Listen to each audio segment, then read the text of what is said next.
plus en plus de viticulteurs passent en agriculture biologique ou bien tentent, comme par exemple avec ces groupes défis dont on vient de parler, de réduire l'utilisation de pesticides. Ils tentent de nouvelles pratiques. Quant à la cohabitation avec les riverains, impactée directement par les traitements ou par le bruit des tracteurs, elle est encore matière à mettre du dialogue, à instaurer du dialogue. Alors pour explorer le sujet, nous sommes donc avec 3 viticulteurs. Il y a Olivier Clapp, bonjour. Bonjour, bonsoir plutôt. Vous êtes vigneron à Cornas, un domaine Clapp qui est installé depuis longtemps dans le paysage ici. Oui, j'ai la chance d'avoir un peu d'histoire dans le domaine, oui. À vos côtés, il y a également Sébastien Michelat qui est vigneron à Mercurol. Bonjour. Bonjour. Vous êtes membre de la commission biodiversité de l'AOC Cornas. Installé en 2000, le domaine Michelat-Saint-James, en dernière année de conversion en agriculture biologique, c'est ça ? C'est ça. 52 hectares. Quelles appellations sortent de votre cave ? Principalement Creuse-Hermitage, qui est notre cœur de gamme. Et après, mon père, dans les années 80, a pu récupérer quelques terres en Saint-Joseph, Cornas et Hermitage et Vannes-Pays. Et enfin, Grégoire Besson est avec nous. Bonjour. Chef de culture du domaine Courbis à Châteaubourg. C'est quoi le rôle d'un chef de culture ? Alors, un chef de culture, ça s'occupe de tout ce qui se passe à la vigne, de la plantation à la récolte. Donc ça va aussi bien des travaux mécanisés, des travaux à la main, des traitements, des travaux de sol, de la gestion du vignoble.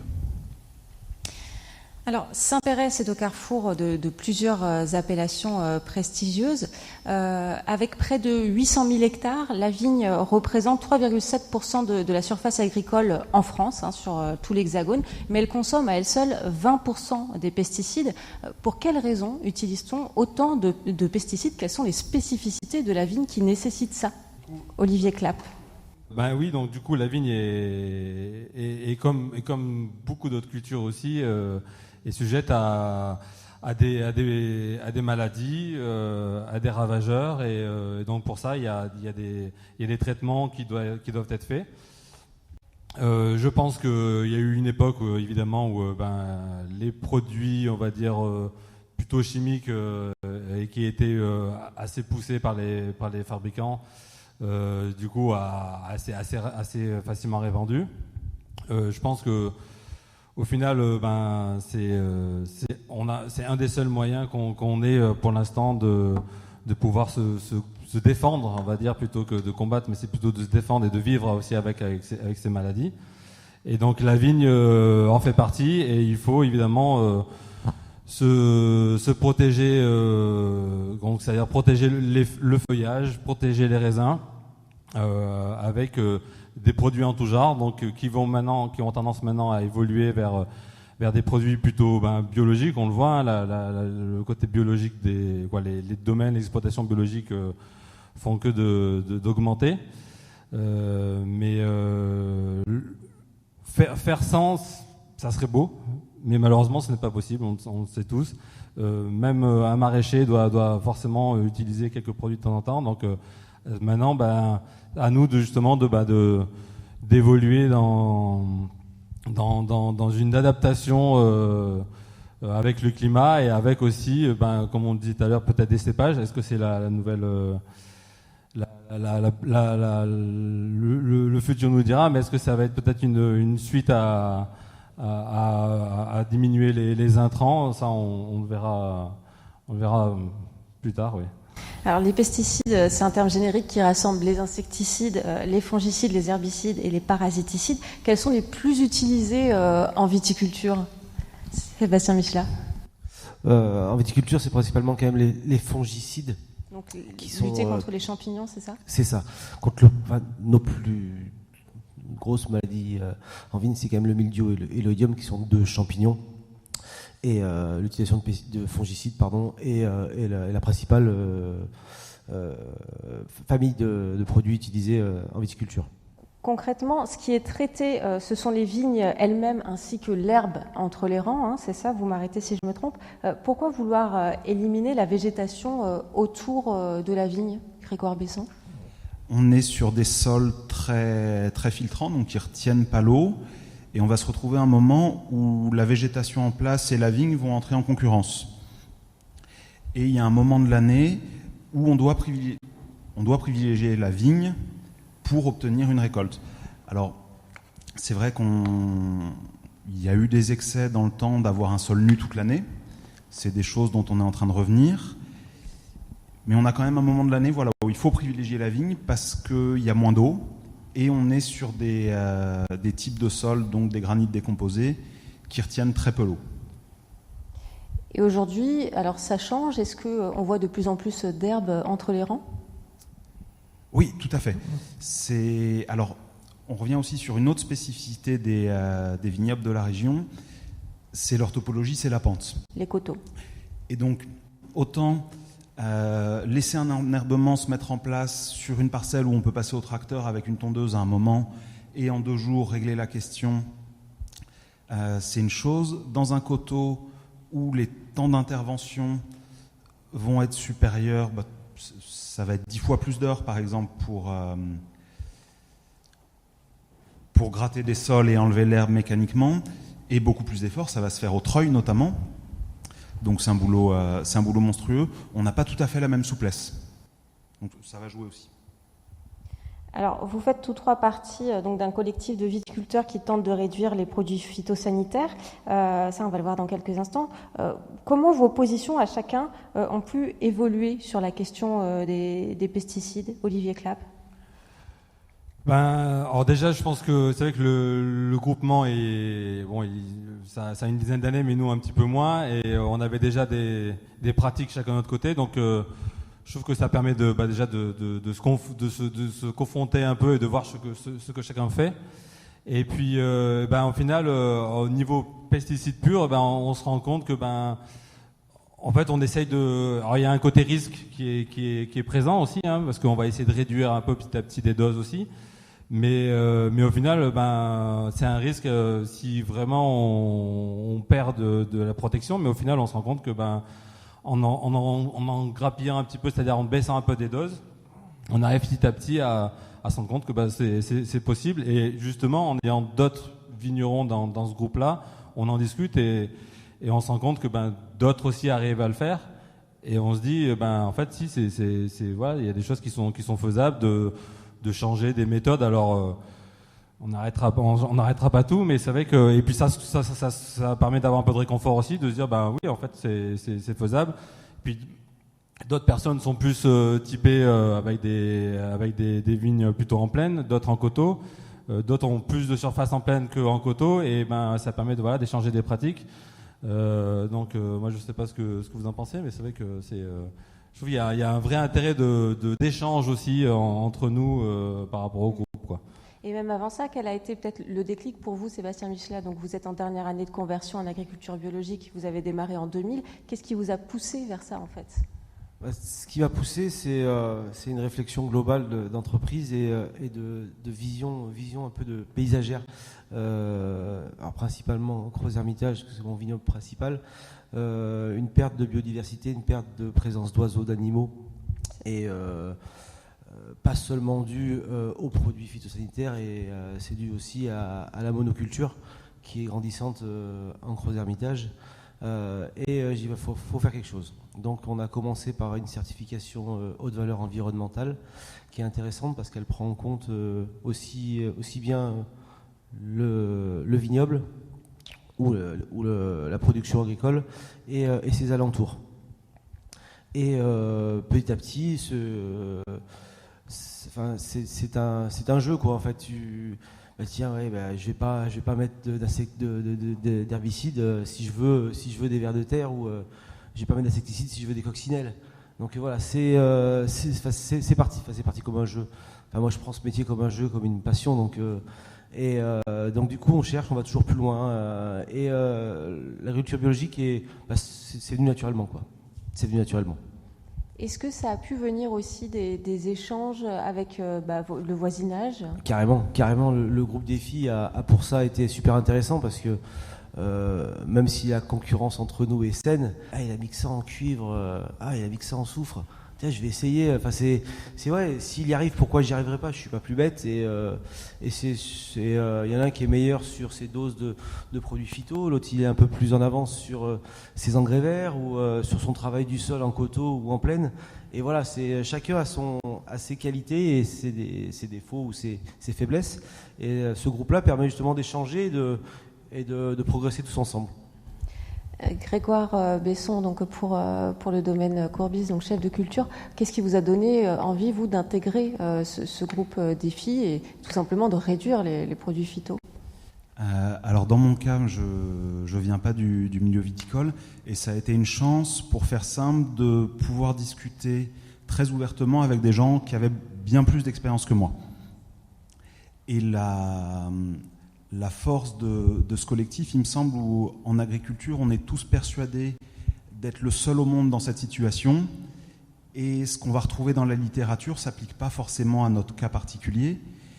Et du coup, là, d'avoir notre voisin de vigne, dont on sait que sa situation est comparable à la nôtre, et chez lui, ça marche. Donc, ça peut. Et il y a cette force on va dire, de validation par les pairs qui est très importante à mon sens. Et où du coup, ça a permis des gens qui avaient démarré sur une voie 5 ans avant, ça évite de faire les erreurs qu'ils ont déjà faites, par exemple. Et c'est toujours cet échange, parce qu'au fur et à mesure de l'année, on peut se croiser en coup de vent à l'occasion. Là, on prend 2-3 heures, et puis on cause très librement, sans être du tout dans une optique de concurrence, mais vraiment de partage. Et ça, c'est une chance extraordinaire. Est-ce qu'il n'y a pas aussi une pression de la société qui a fait que vous avez revu peut-être vos envies pour vos vignobles? Pour ma part, c'est pas forcément une pression de la population ou n'importe quoi. Il y a aussi une réflexion de transmission. On transmet quelque chose et c'est essayer de transmettre de quelque chose le plus viable possible à nos enfants, à nos successeurs. C'est ça principalement, quoi. Olivier Clapp, donc vigneron de père en fils sur ce domaine Clapp, est-ce que vous avez remis en question certaines pratiques et comment ça s'est passé avec vos ascendants? Oui, complètement, hein, parce que voilà, comme vous le dites, j'ai de la chance, j'ai une histoire. Il y a eu voilà, on va partir du grand-père parce que c'est le plus proche, mais il a fait avec son époque, et comme le disait très bien Pauline, c'est vrai que voilà, chaque époque a ses coutumes et ses façons de travailler son agriculture. Et du coup, je suis assez aussi content d'avoir ça en tête aussi, parce qu'au final, mon grand-père a eu la fin de tout ce qui était assez laboureux pour eux, c'est-à-dire c'était beaucoup de travail physique. En plus, il n'y avait pas de personnel parce que c'était sorti de guerre, il y avait très peu de personnes pour pouvoir travailler la vigne, quoi. Et puis en plus, la vigne n'était pas un moyen de vivre, donc c'était assez délicat à leur époque. Les produits chimiques sont arrivés, on les a pas forcément vendus comme des produits si chimiques que ça, mais du coup c'était assez miraculeux pour eux, notamment les herbicides. Hein. C'est vrai que nous, voilà, on est en coteaux, c'est très compliqué de travailler les sols. Ils ont utilisé ça, et je pense que j'ai pas honte de le dire, mais voilà, les appellations de chez nous ont été sauvées grâce aux herbicides. Je pense que à l'appellation Cornas, il y avait plus que 50 hectares de plantés après-guerre. Je pense que tout aurait été abandonné si ça n'était pas arrivé. Donc voilà, maintenant on a la chance, on a tout ça en tête, et au final, on valorise beaucoup mieux notre travail maintenant, et on peut justement réinvestir toute cette valeur-là dans du matériel pas forcément nouveau, parce qu'au final c'est ce qui avait ça existait avant, mais de la main d'œuvre essentiellement, parce que il n'y a pas bien de vrais engins qui puissent faire ce travail-là, notamment au niveau des sols. Et du coup, voilà, ça permet de rembaucher de la main-d'œuvre, de retravailler ces sols-là qui n'étaient plus possibles avant. Donc ça, je pense que voilà, ça évolue dans ce sens-là. Je pense que c'est une bonne chose. Maintenant, au final, oui, peut-être que travailler des sols, on sait que c'est pas la solution non plus idéale, parce que un sol naturel, il fonctionne naturellement. Donc voilà, une forêt, ça se gère tout seul. Donc savoir si l'enherbement, même en coteau, serait peut-être pas la solution. Après, il faut pouvoir arriver à la conduire, à la maîtriser, parce que c'est la question. Hein. Tout laisser pousser sans maîtriser, on arrive à rien faire.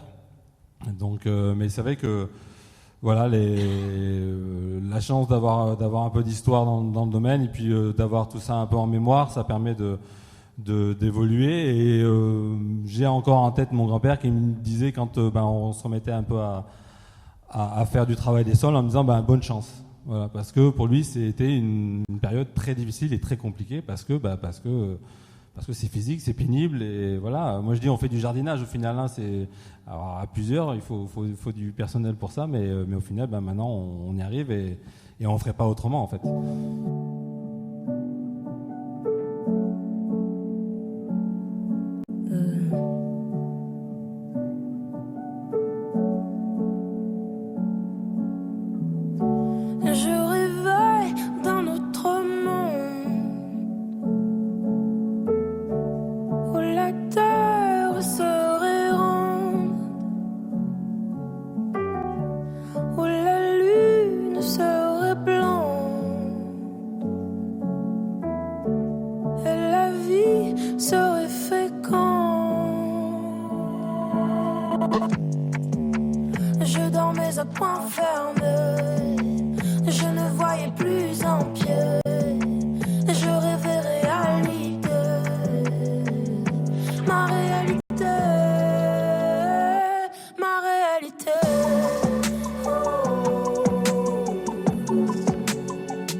Pour le dire sur RCF Ardèche et RCF Drôme.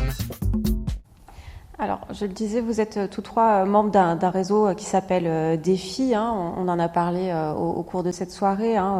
L'objectif, c'est de réduire les produits phytosanitaires en se donnant des conseils. Vous en avez parlé aussi. Comment se déroulent les rencontres? C'est à quelle régularité? Et qu'est-ce qui se passe pendant ces rencontres entre vous, entre viticulteurs? Sébastien Michelin? On doit faire 3-4 rencontres par an. Des grosses réunions où Amandine nous anime ça parfaitement. Et elle nous dresse... Amandine Foria, donc voilà. Conseillère à la Chambre d'agriculture. C'est ça. Elle nous dresse le bilan de chaque entreprise avec nos forces et nos faiblesses. Et c'est vrai que c'est cool parce que on n'a pas honte. Elle cache pas à chaque producteur quand elle met ses tableaux et du coup ça nous met un peu en concurrence. On se voit 3-4 fois par an sur des grosses réunions et après, du coup, on se connaît tous, donc on peut se croiser 10 minutes au coin d'une parcelle ou un quart d'heure, et tiens, j'ai essayé ça, viens voir. Voilà. Après, il y a les rencontres officielles, où là, on prend le temps, et après, il y a les rencontres, on appelle ça en coin de parcelle, où on échange des problématiques du moment. Tiens, t'en es où en ce moment? Moi, je suis dans le jus, j'ai pas fini ça. Enfin voilà, tiens, comment tu fais pour t'en sortir? Voilà, c'est assez souvent qu'on se voit malgré tout. Oui, puis des fois, si on a en tête justement que l'un de nous est en train de faire un essai, on peut prendre le temps des fois d'aller voir ce que ça donne, parce que au final, voilà, quand c'est cette période-là, on est dedans et on est dans les travaux et on prend pas trop le temps de voir vraiment. C'est ce moment-là où il faut voir ce que ça donne en fait. Et du coup, on fait toujours un bilan, on va dire fin d'été et hiver, mais si on a toujours en tête ces petits travaux, on va aller voir un peu ce que fait l'un, ce que fait l'autre, quoi. Par exemple, vous travaillez sur quoi en ce moment? Moi, ça fait 2-3 ans là où j'ai fait des paillages un peu différents, qui sont pas forcément des paillages de chanvre ou de paille ou des choses comme ça. Donc voilà, là, c'est vrai qu'on voit, c'est en train de se dégrader et c'est. Voilà, j'ai essayé. Ça peut marcher momentanément, mais ça sera pas forcément applicable, je pense, notamment sur des grosses surfaces. Après, je pense que là-dessus, les intrants, on est tous, je pense, à longueur d'année, on bosse dessus sur diminuer les intrants et voir jusqu'où on peut aller. Je sais pas, qu'est-ce que toi t'as on travaille aussi en parlant d'intrants, on travaille sur diminuer le soufre en le remplaçant par de l'ail confit, des choses comme ça, des extraits de plantes. Ça pue un peu l'ail confit, mais ça marche bien, là, cette année j'ai essayé une camomille, j'ai essayé un kilo millefeuille toujours pour diminuer un peu ces doses de soufre et de cuivre, toujours pour aller chercher un peu plus loin un peu ça, quoi. Grégoire Besson, sur le domaine comme les copains sur les doses de produits, donc il y a pas mal de réflexions de ce côté-là. Nous, on a fait un traitement d'huile essentielle d'orange, ça sentait super bon. Ça, c'était vraiment chouette. Et on... Pas le même problème. Non, c'est ça. Tu choisis, tu veux un environnement confortable ou pas. Et une de nos grosses activités, nous, c'est de réenclencher et d'étendre les travaux de sol sur un vignoble ou certaines parcelles qui n'ont pas été pensées pour. C'est-à-dire des parcelles qui ont été plantées au moment de l'émergence des désherbants et où du coup c'est pas vraiment pensé pour que ce soit commode de travailler les sols, des questions d'alignement, de dévers, etc. Donc c'est du travail de fourmi, où rang par rang, il faut arriver à trouver la bonne manière de le prendre, etc. Ça demande beaucoup d'énergie, beaucoup de temps, mais on se rend compte que ça marche. On arrive à trouver des solutions pour presque toutes les situations. Donc c'est très encourageant. Donc des rencontres entre vous, mais avec de toute façon à chaque fois un terroir différent. Est-ce que vous arrivez quand même à vous donner des solutions un peu universelles les uns les autres qui sont vraiment applicables d'un vignoble à un autre? Alors universel, on est quand même sur un demi-confetti de surface entre tous. Donc c'est un universel qui est très particulier où il y a quand même pas mal de communs. Donc assez facile donc de se donner des solutions. Ces rencontres que vous faites, celles qui sont officielles avec la conseillère de la Chambre d'agriculture, qu'est-ce qu'elles vous apportent en général ? Oui, qu'est-ce qu'elle nous apporte ? Des retours d'expérience de chaque vigneron, parce qu'on a beau se croiser justement, comme je disais, en coin de parcelle, on n'a pas le temps de tout se dire. Et quand on donne nos chiffres de la saison à Amandine, on n'a pas forcément le temps de les analyser aussi. Et du coup, voilà, c'est beaucoup d'analyse, de réflexion, de sujets à développer pour les campagnes suivantes aussi. Qu'est-ce qu'on pourrait essayer cette année, sur quoi on pourrait travailler. Penser à faire un voyage d'études aussi, ça peut être sympa. Depuis le temps qu'on en parle, quand même, il faudrait qu'on aille voir un peu ce qui se passe aussi, et c'est notre richesse dans d'autres régions qui sont peut-être plus en avance sur nous, sur les couverts végétaux, sur le travail du sol, sur plein de choses. Donc voilà, on parle du bilan de la saison et des perspectives d'avenir et là où on veut tous aller ensemble. Et alors, est-ce qu'il y a de la pérennité ? Est-ce que vous arrivez à mettre en place des solutions pérennes grâce à ces tests ? Olivier Clapp. Après, je veux juste dire, je pense qu'en fait, on a une vraie envie de se remettre en question aussi, pas constamment, mais de se dire que, pas qu'on fait jamais bien, mais qu'en fait, on peut faire mieux, et puis aussi d'essayer de faire les choses plus en adéquation avec la nature. Et au niveau des choses pérennes, oui, après, c'est vrai qu'il y a des, notamment voilà, les travails des sols, ça maintenant, c'est au niveau treuil, ou après, même, je pense que maintenant. Ne plus désherber en plaine, déjà c'est acté, quoi. Je veux dire, c'est des choses, il faut désherber chimiquement, je veux dire. Voilà, c'est des choses maintenant, on sait que ça marche, et voilà, c'est des choses qui ont été appliquées. Les coteaux, voilà, le côté pénible, très compliqué, fait que c'est déjà beaucoup plus difficile à gérer, mais je pense que c'est complètement réalisable aussi. Et il y a des choses pérennes et puis qui sont en place, mais la volonté est vraiment de se dire, en fait, c'est peut-être pas forcément la solution, en fait, et je sais pas, mais je trouve que c'est vraiment la sensation de sortir de réunion et de reprendre sa feuille de notes en disant, il y a ça, il faut que j'y aille, ça, faut que j'essaye, ça, faut que je lise des trucs, parce que et c'est vraiment de la stimulation pour ouvrir des champs de réflexion et des champs d'essai et d'action. Cette participation à un réseau défi, ça ne donne lieu à aucune reconnaissance, à aucun label. Pourquoi ne pas tout simplement opérer une conversion en agriculture biologique ? Ça remplace pas du tout. C'est vraiment là, c'est à titre d'expérience entre nous, et c'est vrai que un label bio, c'est une chose, ça a un côté personnel au niveau de l'exploitation et aussi, je pense, au niveau commercial. Mais là, le groupe Défi est vraiment, et en plus, c'est le fait d'être accompagné avec la Chambre d'agriculture qui nous met aussi à disposition des moyens, des idées, parce qu'au final, c'est vrai que on a tous un peu la tête dans le guidon, et puis des fois on dit on a entendu parler de ça. Je vais donner un exemple, mais c'est vrai que ça peut paraître fou, mais je fais un essai sur une toute petite parcelle de traitement avec du lait. Voilà, on a entendu que on peut vérifier que si on le fait soi-même. Donc j'ai un petit bout de parcelle où j'ai pas mis de soufre, j'ai pas mis de cuivre, j'ai mis que du lait. Bon, on verra bien ce que ça donnera. Il y a une partie risque qui est là, mais ça marche ailleurs, donc on se dit je vois pas pourquoi ça marcherait pas chez nous. Donc voilà, mais après le côté vraiment que ça devienne un label, je pense que c'est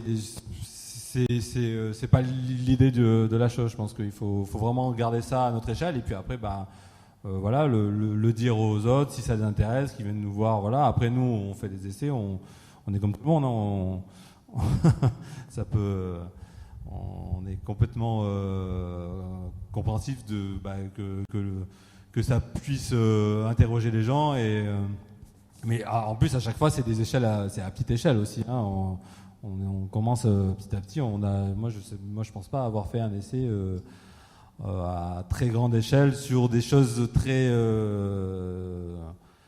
complètement nouvelles sans avoir aucun recul dessus, quoi.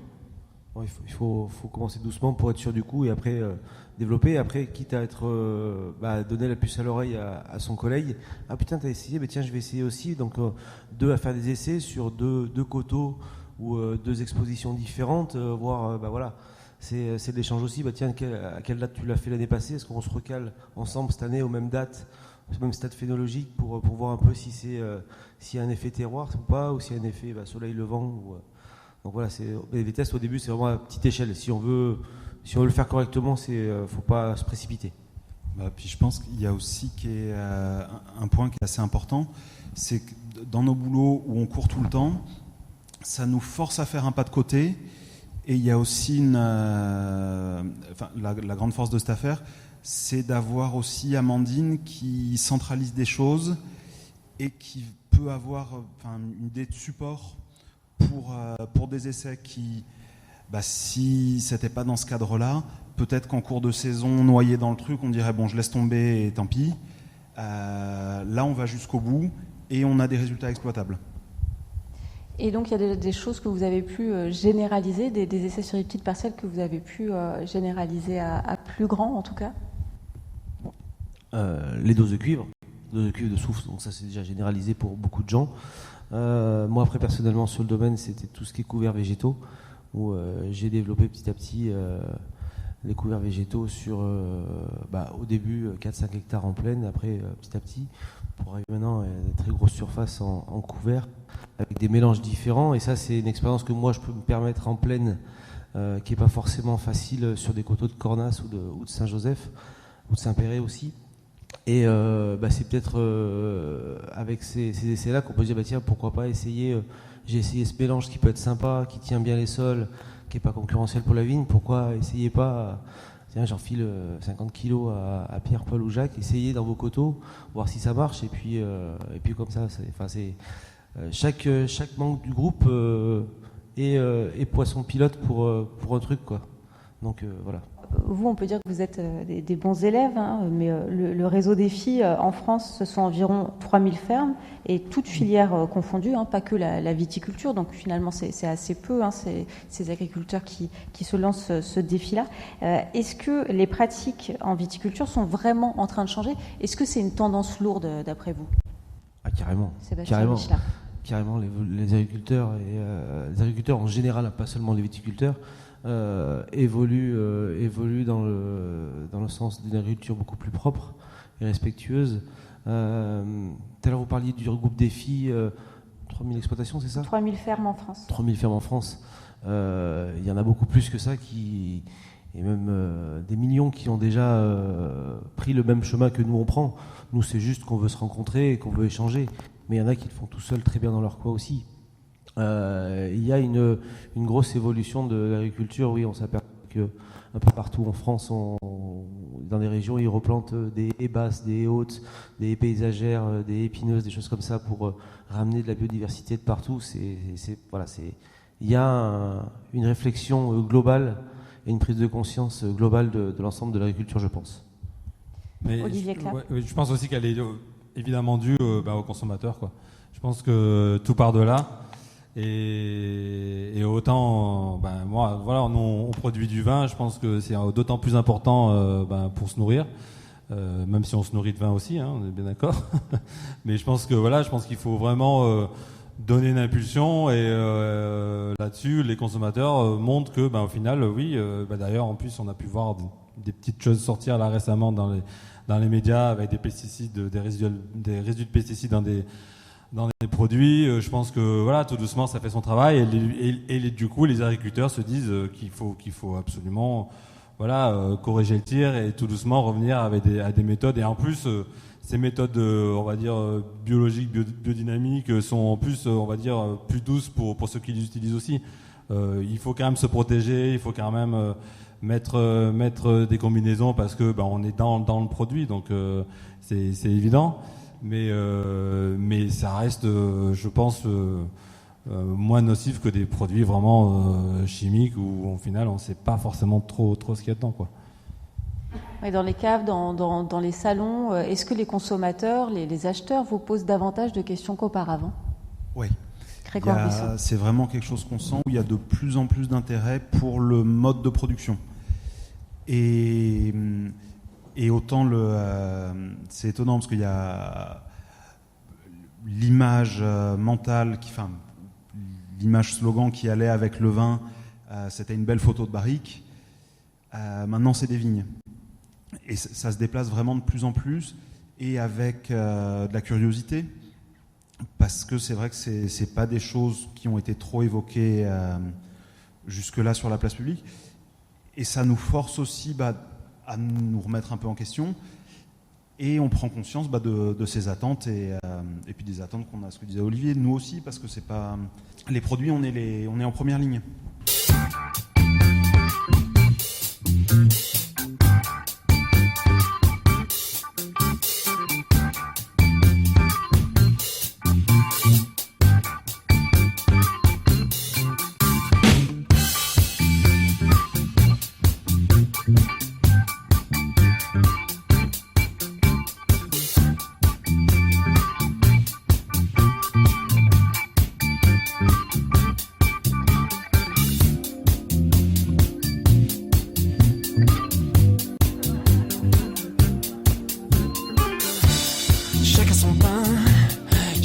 Son beurre, on ne partage rien à part sa mauvaise humeur, mais il faudra bien oublier nos peurs si l'on veut un monde meilleur.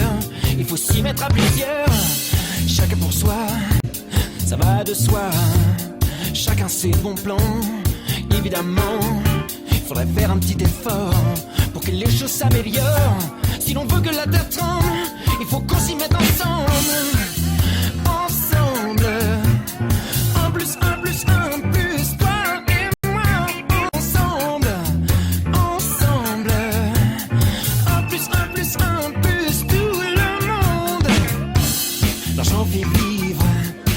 Pas le bonheur, c'est écrit dans les livres.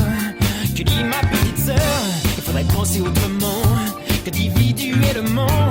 Oublier les monnaies d'échange si l'on veut que les choses changent.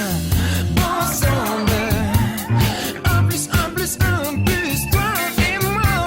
Ensemble, ensemble, 1 plus 1 plus 1 plus tout le monde. Ensemble, ensemble.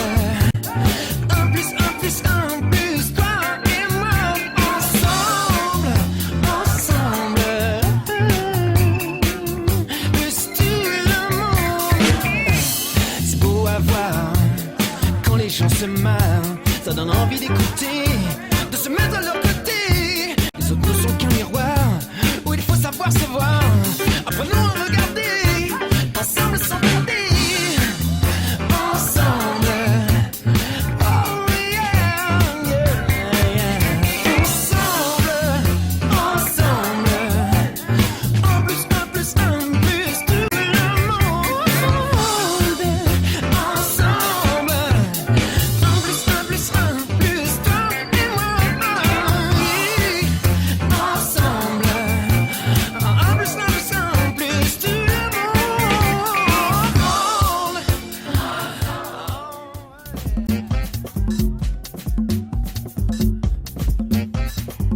Quelle pratique aujourd'hui en viticulture? Comment nouer un dialogue avec le voisinage direct des vignes? Nous sommes toujours avec 3 viticulteurs donc de Cornas, Mercurol et Châteaubourg, Olivier Clapp, Sébastien Michelat et Grégoire Besson.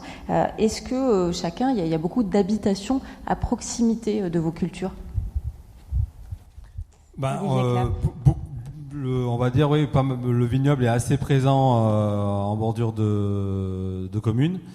Voilà. Après, les maisons aussi se rapprochent de plus en plus des vignes, donc ça va un peu dans les deux sens. Il faut cohabiter ensemble. Je pense que c'est normal que les habitants et les citoyens aient un peu peur de voir des vignerons camouflés avec des appareils respiratoires, tout ça. Comme je le disais, voilà, on est dans le feu de l'action, on est dans le produit. On essaye de faire en général du mieux qu'on peut. Voilà. Après, chaque vigneron prend ses responsabilités, je pense. Mais évidemment, le but est vraiment d'aller dans le bon sens et d'être amis avec les riverains et de pas faire les choses d'une mauvaise façon. Personnellement, on a quelques parcelles qui sont on va dire légèrement en limite de maison, donc on essaye évidemment de traiter à des moments soit très tôt le matin. Alors en général ça fait un peu de bruit, mais des fois ça évite d'être dehors plutôt que d'être là à midi. Évidemment c'est pas forcément un moment où qui est idéal d'aller traiter à ce moment-là. Alors c'est aussi pas le bon moment normalement pour la vigne en grosse chaleur, en forte chaleur.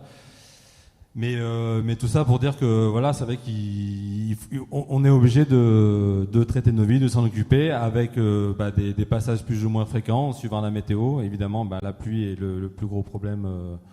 On en a besoin pour faire pousser nos vignes et pour nos raisins, mais trop, il faut traiter plus. Donc on nous voit forcément un petit peu plus souvent à ces périodes-là. Mais par contre, je pense qu'il y a là aussi, il y a une mentalité qui a changé, c'est-à-dire qu'avant, on avait des produits avec des rémanents, c'est-à-dire qu'avec une durée d'activation de produits qui était donnée. Maintenant, on s'adapte. C'est-à-dire qu'on a une belle météo, il fait chaud, il fait sec, on n'a pas de pluie, pourquoi traiter au final ? Autant laisser pousser la vigne et puis passer avant des pluies justement qui sont, elles, contaminatrices.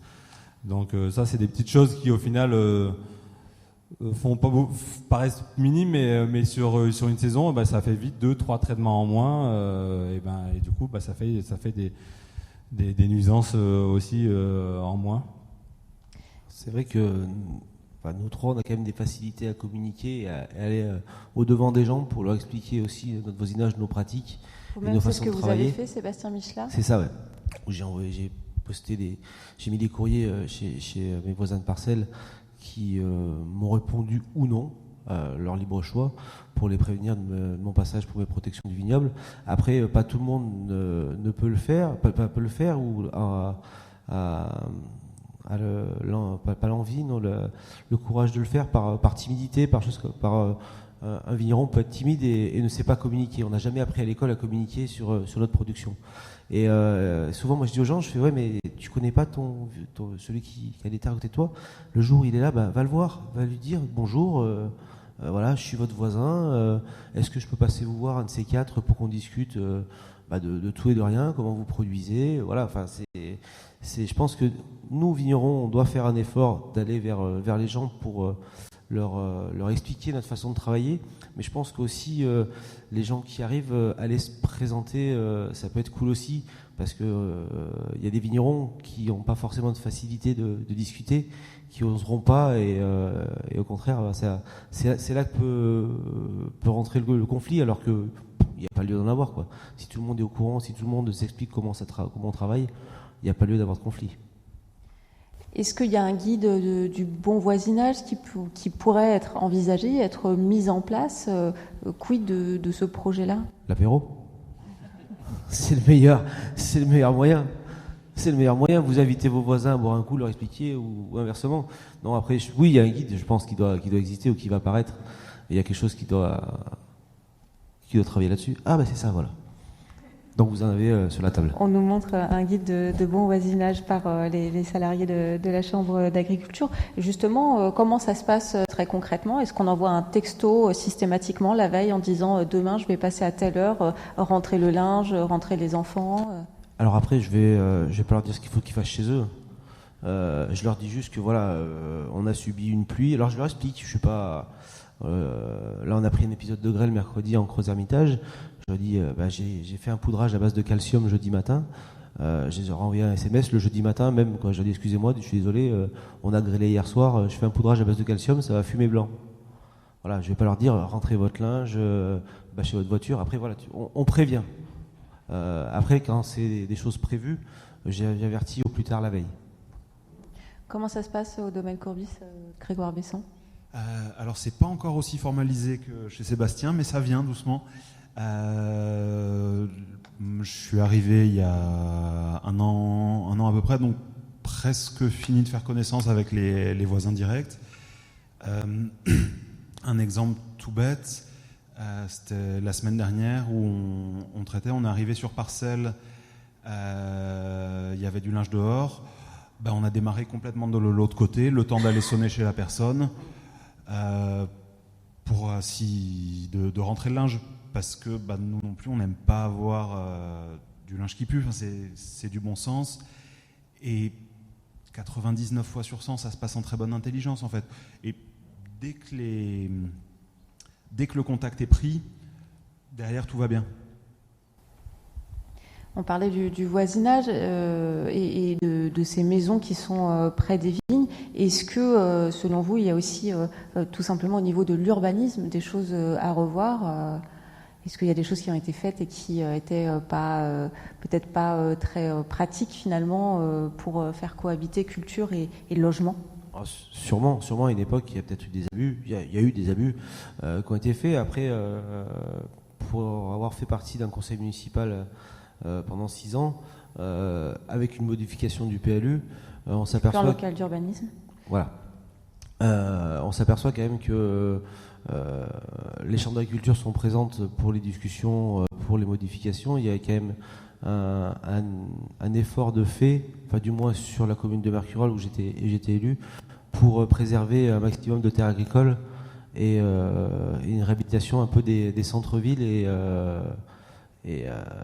voilà, arrêter d'aller gagner sur la campagne, quoi. Comment dialoguer avec les consommateurs et les voisins sans les perdre dans trop de détails techniques? Beaucoup de similitudes avec l'être humain, faut leur parler de choses concrètes, de protection de leurs plantes ou de leur jardin ou de leurs enfants, avec la protection du vignoble. En fait, on fait des petits bébés tous les ans. Nos vignes, c'est nos bébés. Donc on les soigne le mieux possible. Voilà, pourquoi on met du talc sur les vignes? Pour sécher. Pourquoi on met du talc sur les fesses d'un bébé? C'est pour sécher aussi. Voilà, c'est des choses comme ça. On essaie d'imager un peu les choses pour que ça reste le plus compréhensible possible pour tout le monde. Et qu'est-ce qu'on pourrait faire encore davantage pour qu'il y ait plus de dialogue et de compréhension entre le grand public, on va dire, et les viticulteurs? Olivier Clapp? Je pense que déjà, voilà, faire des soirées comme ça, je pense que c'est ça. Je ne sais pas si ça a été fait avant, mais en tout cas, je trouve que c'est une super idée. Je pense qu'il y a que comme ça qu'on peut justement entamer les discussions. Après, peut-être que justement, les discussions se feront plus facilement aux vignes, parce qu'au final, je pense qu'il y a vraiment en étant sur les parcelles que le voisin est là, et il va pouvoir venir nous voir, ou voilà. Après, qu'est-ce qui pourrait être fait je pense que ouais, c'est de la communication, et puis je pense que petit à petit, si les agriculteurs utilisent des produits, on va dire, de plus en plus bio et moins nocifs, les gens aussi, ça les fait réfléchir en disant voilà, que nous on a une prise de conscience aussi, qu'il y a des choses qui sont mises en place, et qu'on les prend en compte aussi, quoi. Je pense que ça c'est une chose qui est sûre. Après, il y a aussi, comme pour revenir sur le côté habitation, où évidemment les habitations aussi se rapprochent de plus en plus des vignes aussi, donc il y a ça aussi, et c'est vrai que je pense que laisser, comme on veut mettre une charte pour le défrichement en laissant justement des haies, donc là ça serait plus notamment pour les vignes, pour laisser la biodiversité, mais je pense que de la même façon il faut laisser des bandes, on va dire des zones neutres entre vignes et maisons, justement pour laisser des espaces, et en plus ça ferait des espaces de biodiversité, ça ferait double jeu, quoi, donc ça serait d'autant plus intéressant.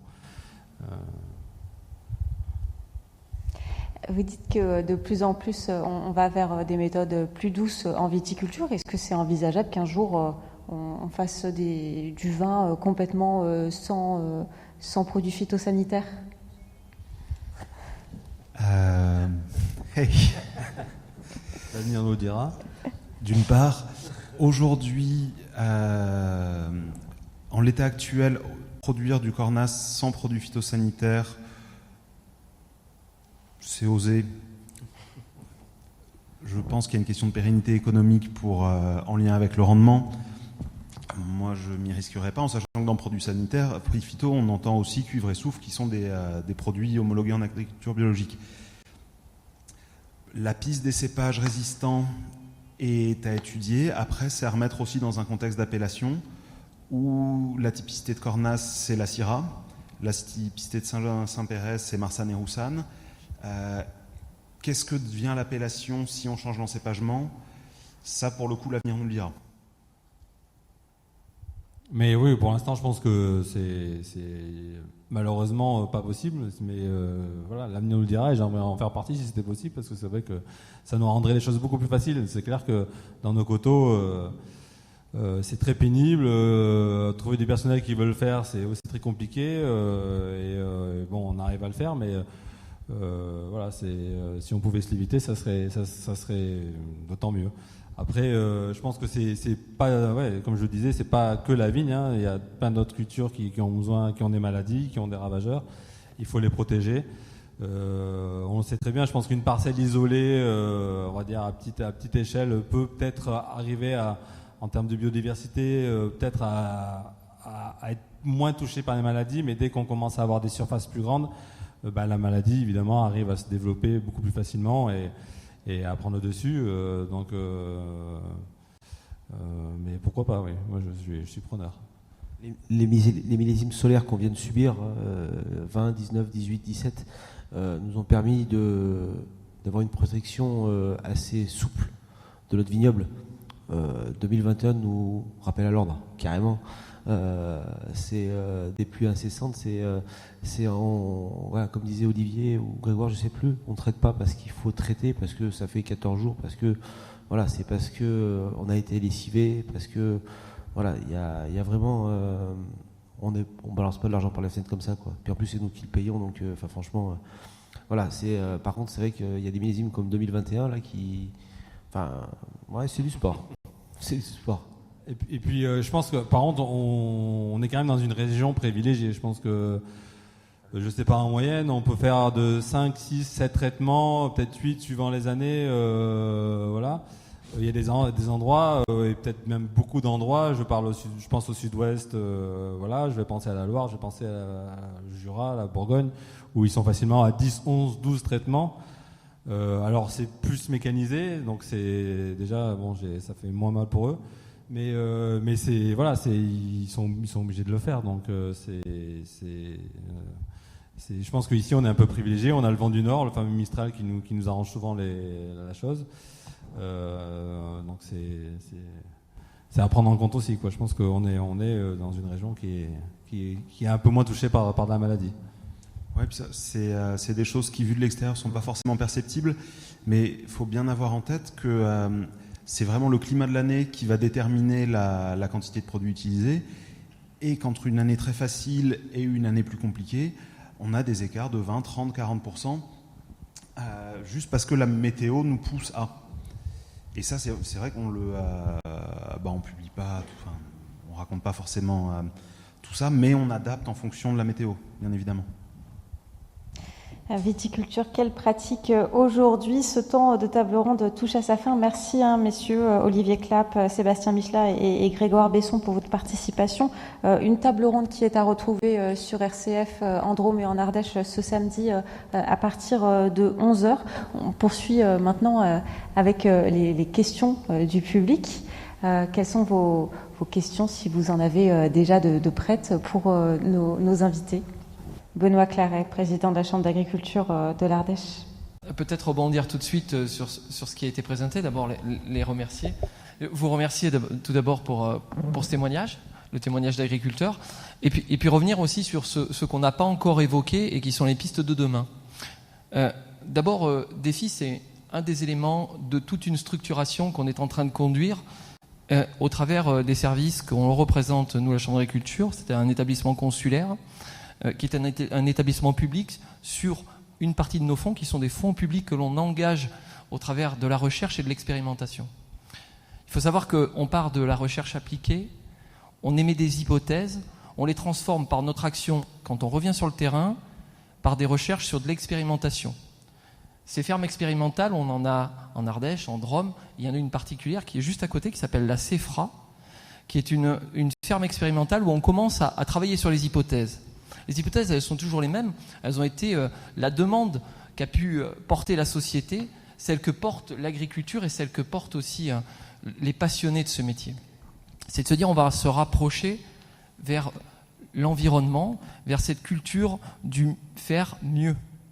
Au-delà de tout cela, donc vous le comprenez, quand on sort de ces stations expérimentales, on commence à mettre en pratique ces hypothèses, on arrive sur le terrain et c'est là où rentrent en compte nos conseillers Leur stratégie, c'est de rentrer donc au travers de ces fameux groupes, qui sont les groupes défis, les groupes 30 000, des groupes d'agriculteurs qui se rassemblent aussi sous une thématique et qu'on accompagne. Parfois, ils sont simplement demandeurs par leur proposition de venir être accompagnés. Ces groupes, ils sont multiples et nombreux. Ils servent d'abord pour que ça ne soit pas nous qui puissions, ou nos conseillers techniciens, qui soient les seuls ambassadeurs des techniques qui ont commencé à être éprouvées. C'est que finalement, les meilleures personnes pour transmettre cette connexion, vous les avez face à vous, c'est ces agriculteurs qui au quotidien, par leur pratique, améliorent le végétal, améliorent la qualité de l'environnement, de la biodiversité, de l'agroécologie. Et c'est tous ces éléments-là qu'on essaie de transmettre. Et c'est ce qu'on appelle la vulgarisation, c'est notre quotidien. La vulgarisation, c'est essayer de transmettre, alors par les méthodes nouvelles. L'aspect numérique nous a beaucoup aidé et nous donne à disposition tous ces essais techniques. Alors ils permettent d'enregistrer cette émission ce soir, mais ils permettent aussi de compiler ces données techniques et de les transmettre au travers du réseau des chambres d'agriculture au niveau national et même au-delà, pour faire en sorte que chaque agriculteur sur le territoire ne soit pas démuni et qu'on puisse, au travers de ces expérimentations, être utile. C'est la transmission des données. Et après, c'est l'application en tant que telle à la parcelle. Et quand on a parlé de guide de bon voisinage, le guide de bon voisinage, alors il y en a un exemplaire qui commence à être donné, mais on est surtout sur la composition encore du guide de bon voisinage. Parce que là, on parlait des produits phyto, on parle aussi des produits phytopharmaceutiques, on parle aussi tout simplement d'effluents d'élevage, bien souvent. Les effluents d'élevage qui sont d'une autre nature, mais qui sont tout aussi, aussi parfois compliqués d'usage au quotidien quand on est d'ordre du voisinage. Donc c'est tous ces éléments-là qu'on va prendre en compte aussi dans ces nouvelles données. On a parlé du guide foncier, on n'a pas parlé du guide foncier, mais on a parlé aussi de cette culture que l'on essaye de transmettre au travers des élus qui sont présents sur les territoires, et je salue tout particulièrement les élus qui sont présents. J'ai vu tout à l'heure le vice-président en charge de l'agriculture, il est là, qui est à nos côtés pour essayer de... Alors on le sensibilise, mais il l'est déjà particulièrement, sur la nécessité de prendre en compte l'agriculture telle qu'elle est mise en place aujourd'hui. Et finalement, cette complexité, où il est vrai qu'on collabore avec l'ensemble de la biodiversité sur notre territoire, et l'humanité déjà présente, c'est aussi une collaboration qu'on doit avoir, c'est-à-dire c'est l'environnement, notre environnement et son développement.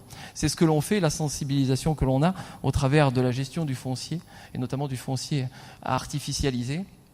Et enfin, c'est les nouveaux aspects, parce qu'on a parlé, et c'est une petite touche que je vais vous donner. Ça s'appelle AgriCivis. C'est une appli qui va arriver et qui vous permettra, alors ça n'empêchera pas l'apéro. L'apéro, ça c'est sûr et certain. Mais par contre, elle aura la facilité parfois, au-delà de ce contact humain qui est indispensable, de pouvoir vous permettre d'avoir une relation et une information auprès de vos voisins pour quand vous allez passer, simplement les informer. C'est des petites méthodes qui permettent d'améliorer. En tout cas, merci. C'est une très belle soirée. On se régale.